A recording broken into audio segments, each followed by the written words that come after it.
Ben, je vois un rapport de force effectivement violent, mais en même temps, comme spécialiste, disons, de la violence des riches, je dis que qui sème la misère récolte la colère. Mais ce que je veux essayer de montrer, c'est que si vous voulez, les travailleurs aujourd'hui sont traités de coûts, de charges, de dépenses, de ressources, de matières premières, de ressources productives. Et à partir du moment où la violence des riches, qui, elle, n'est pas visible, c'est ça qui est intéressant, c'est que cette violence de ceux qui veulent supprimer le SMIC en France, qui trouvent que les travailleurs coûtent toujours trop cher, c'est une violence qui se passe dans le huis clos, dans les salons feutrés de l'entre-soi des beaux quartiers, qui n'est pas visible.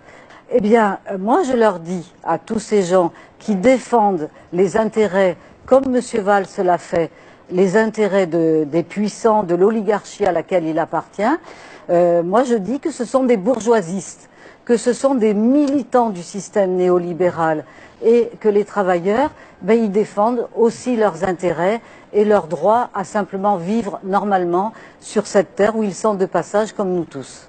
Une véritable guerre de classe que mènent les plus riches contre les peuples, c'est que les plus riches, les plus puissants s'adaptent parfaitement aux nouvelles technologies et au développement technologique d'une société qu'ils s'accaparent, et du coup les travailleurs, les classes moyennes et les classes populaires sont laissés de côté.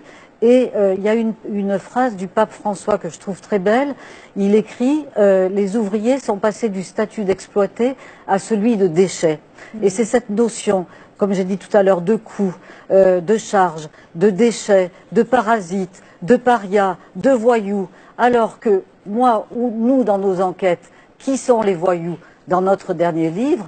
Eh bien, écoutez, ce sont les fraudeurs les plus riches, qui privent des recettes fiscales de l'État français des dizaines de milliards d'euros, qui font que s'ils payaient à la hauteur de leur fortune leurs impôts, eh bien nous n'aurions plus de trou de la sécurité sociale, plus de déficit et plus de dette publique.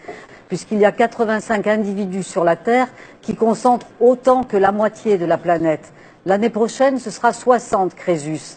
Donc on va dans une espèce d'enfer épouvantable pour les classes populaires, et pour nous, la bureaucratie, la technocratie à l'échelle de l'Europe, c'est une façon de tuer la démocratie.